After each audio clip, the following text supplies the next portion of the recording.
Hi, this week I got an email from a very excited person who'd been given a set of watercolours for their birthday.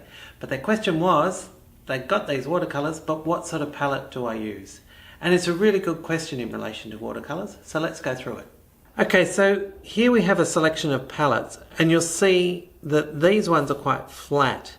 So they're not suitable for watercolour, because watercolour we need to be able to mix a puddle of paint. So that's not going to work. That one's not going to work. And that one's not going to work. So what you want to do is have a look around and find yourself a purpose-built watercolour palette. So these cool watercolour palettes have wells here for our paint. And it's important that we always set it out in the same way. So as these are used up, just add paint back onto them. Obviously the same colour.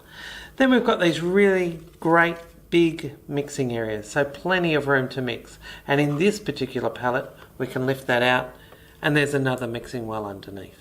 So really, really good. And you can just wipe these clean at the end of your painting session, but leave the paint in the wells for next time.